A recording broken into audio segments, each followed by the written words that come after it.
Hello students, कैसे हैं सब। तो आज हम करने वाले हैं chapter globalization and Indian economy. ये हमारे इकोनॉमिक्स के सिलेबस का क्लास 10th का लास्ट चैप्टर होने वाला है। और इससे पहले हमने इस चैप्टर से रिलेटेड एक स्लाइड की थी जिसमें हमने इस चैप्टर का इंट्रोडक्शन कर लिया था। आज हम इस चैप्टर को आगे करने वाले हैं और मैक्सिमम 2 पार्ट में ये चैप्टर हम खत्म कर देंगे। तो आइए शुरू करते हैं। लास्ट वीडियो में हमने एक हल्का सा इंट्रोडक्शन देखा था बच्चों, जो किससे रिलेटेड था, वो था ग्लोबलाइजेशन की डेफिनेशन से रिलेटेड, इंडियन इकोनॉमी के साथ, उसके चैप्टर के साथ क्या रिलेशन है, क्या इंडियन इकोनॉमी का रिलेशन है ग्लोबलाइजेशन के साथ, उसके ड्राइवर्स, मैकेनिज्म्स वगैरह हमने देखे थे। हमने नेक्स्ट स्लाइड भी देखी थी जिसमें हम ग्लोबलाइजेशन के बारे में बात कर रहे थे, जिसमें हमने बात की थी globalization is the rapid integration of interconnectedness between countries. Globalization क्या करता है बच्चों, वो चीजों को कनेक्ट करता है। जब एक बेसिक डेफिनेशन हम लेके चलते हैं, एक बेसिक डेफिनेशन जो हम लेके चलते हैं उसमें हम कहते हैं कि free flow of goods and services. जब हम कहते हैं कि कोई भी फ्लो हो रहा है, फ्री है वो, ठीक है, बिटवीन द नेशंस। अगर अलग अलग कंट्रीज के बीच में ट्रेड हो रहा है, लोग आ जा रहे हैं, गुड्स एंड सर्विसेज का ट्रेड हो रहा है, इंपोर्ट हो रहा है, एक्सपोर्ट हो रहा है, माइग्रेशन हो रहा है, वो ग्लोबलाइजेशन का पार्ट माना जाता है। तो इसमें देखिए ग्लोबलाइजेशन है, ग्लोबलाइजेशन का है goods and services, investment in technology और पीपल। ये हमने लास्ट स्लाइड में किया था कि मूविंग बियॉन्ड डोमेस्टिक बॉर्डर्स, जब एक कंट्री से बाहर क्या करते हैं, अलग अलग जगह पे जाते हैं, गुड्स एंड सर्विसेज, इंपोर्ट होता है और एक्सपोर्ट होता है। पीपल, जब लोग माइग्रेट करते हैं इनकम के लिए, एजुकेशन के लिए, और इन्वेस्टमेंट इन टेक्नोलॉजी, जब पैसा भी बाहर जाता है या देश के अंदर आता है, ये ग्लोबलाइजेशन का पार्ट माना जाता है। ठीक है, अब हम आगे करेंगे बच्चों। नेक्स्ट देखते हैं इसमें क्या है। नेक्स्ट है हमारा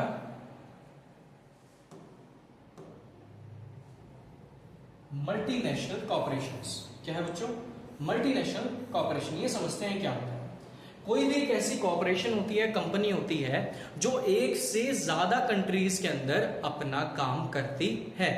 वो क्या करती है, a multinational corporation is a company that owns or control production in more than one nation. एक नेशन से बाहर ज्यादा नेशंस में अगर कोई भी कंपनी अपना प्रोडक्शन कर रही है, अगर सेल कर रही है, तो वो मल्टीनेशनल कॉर्पोरेशन में आता है। मल्टीनेशनल कॉर्पोरेशन मतलब एक नेशन से ज्यादा, मल्टीपल नेशंस के अंदर कोई कंपनी ऑपरेट करती है तो उसे एमएनसी बोला जाता है, मल्टीनेशनल कॉर्पोरेशन बोला जाता है।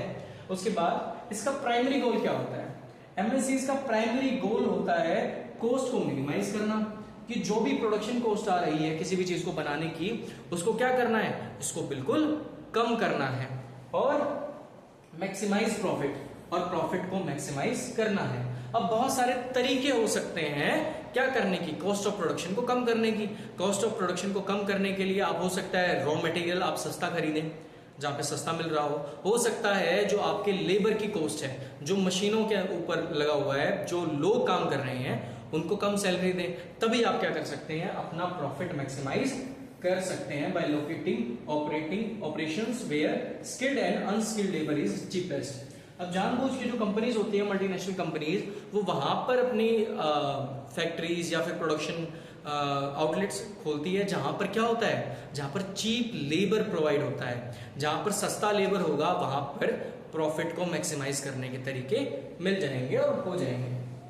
ठीक है बच्चों, तो कॉर्पोरेट लिखा हुआ है, कॉर्पोरेट का हेडक्वार्टर्स है, ग्लोबल फैक्ट्रीज होती हैं, लॉजिस्टिक हब्स होते हैं और कस्टमर सर्विस भी होती है। और ये तीनों चीजें ही अलग अलग नेशंस में कंट्रोल होती हैं, ऑपरेट करती हैं। कि मल्टीनेशनल कंपनी एक ऐसी कंपनी होती है जो एक कंट्री से ज्यादा कंट्रीज में ऑपरेट करती है और अलग अलग तरीके से काम करती है।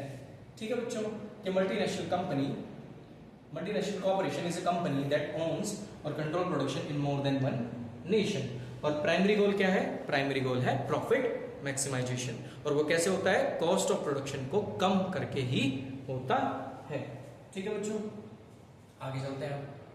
अब ये देखिए इसमें लिखा रखा है कि मल्टीनेशनल कंपनीज काम कैसे करती हैं। एग्जांपल कि यूनाइटेड नेशंस है, यूनाइटेड नेशंस के अंदर क्या है, सॉरी यूनाइटेड स्टेट्स है, यूनाइटेड स्टेट्स के अंदर क्या हो रहा है, रिसर्च और डिजाइन। क्या हो रहा है, रिसर्च हो रहा है, कोई भी प्रोडक्ट का रिसर्च किया जा रहा है, उसको बनाया जा रहा है। उसके बाद यूनाइटेड स्टेट्स इसके लिए फेमस है। फिर आता है चाइना। चाइना मैन्युफैक्चरिंग में, component manufacturing, advantage cheap manufacturing location मिलती है चाइना में, आसानी से प्रोडक्शन होता है। फिर आता है मैक्सिको और ईस्टर्न यूरोप, यहाँ पे चीजों का असेंबल किया जाता है। कि मान लीजिए कि कोई प्रोडक्ट है, कार है मान लीजिए, तो ऐसा नहीं है कि कार एक ही जगह पे पूरी बन जाएगी, उसके प्रोडक्शन आउटलेट्स अलग अलग जगह पे होंगे। कोई टायर बनाएगा, कोई ड्राइविंग जो हमारा सीट्स होते हैं वो बनाएगा, कोई बॉडी बनाएगा, और बाद में जाके वो असेंबल किया जाएगा एक ही जगह पर। ठीक है बच्चों। और इंडिया, इंडिया किसके लिए है, कस्टमर केयर के लिए। यहाँ पर highly educated English speaking youth है और स्किल्ड इंजीनियर्स हैं, जिसके लिए इंडिया फेमस है। तो अलग अलग प्रोडक्शन की रिक्वायरमेंट के लिए बच्चों क्या हो रहा है, अलग अलग प्रोडक्शन की रिक्वायरमेंट के लिए अलग अलग नेशंस हैं जो क्या कर रहे हैं, फुलफिल कर रहे हैं उस चीज को। Got it? ठीक। उसके बाद ये 3 डेफिनेशंस हैं, एक बार ये देख लेते हैं। सबसे पहले है जॉइंट वेंचर्स। क्या होता है, जॉइंट वेंचर्स। अब मल्टीनेशनल जो कंपनीज है बच्चों, वो काम कैसे करती हैं, वो जॉइंट वेंचर्स के थ्रू भी काम कर लेती हैं। कैसे कि partner with the local companies, MNC provide money for the new machines and bring the latest technologies. कि अगर कोई बाहर की कंपनी है जो इंडिया में इन्वेस्टमेंट करना चाहती है, तो वो जॉइंट वेंचर की हेल्प से इन्वेस्टमेंट भी कर सकती है।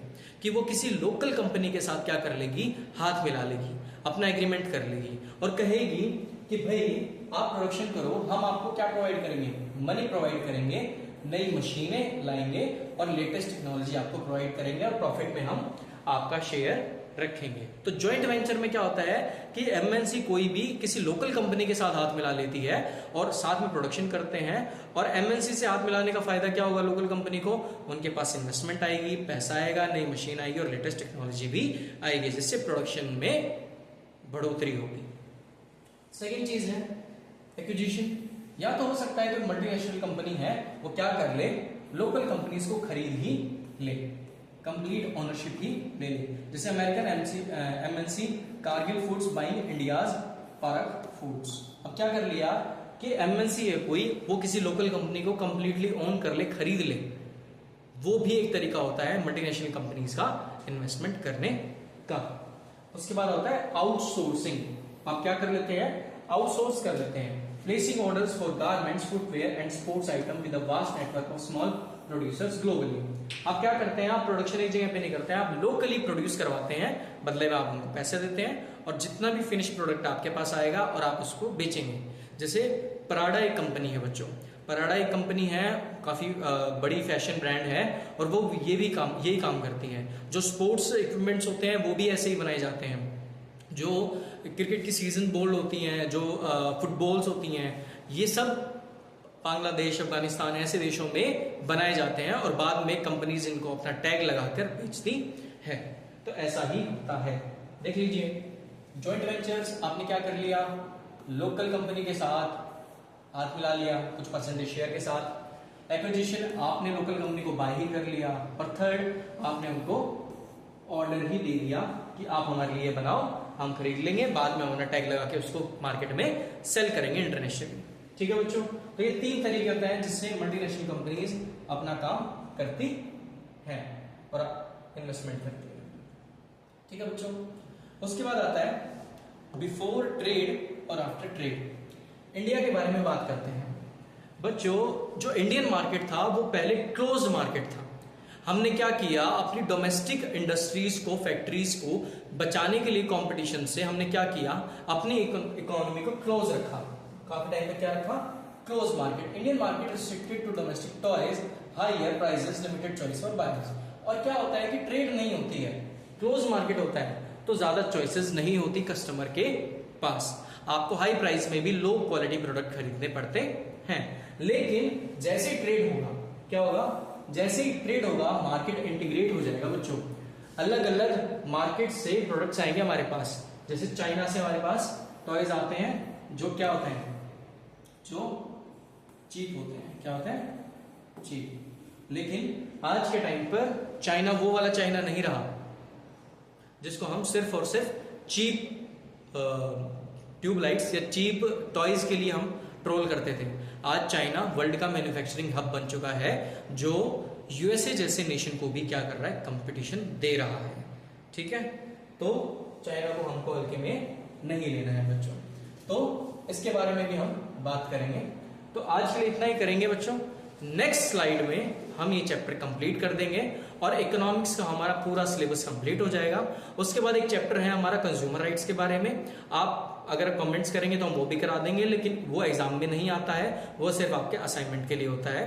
तो आप देखते रहिए, वीडियोस पे कमेंट कीजिए, शेयर कीजिए अपने स्टूडेंट्स के साथ, अपने पीयर ग्रुप्स में शेयर कीजिए, और आपकी कोई भी क्वेरीज आप कमेंट सेक्शन में दे सकते हैं। थैंक यू सो मच, फिर से मिलते हैं।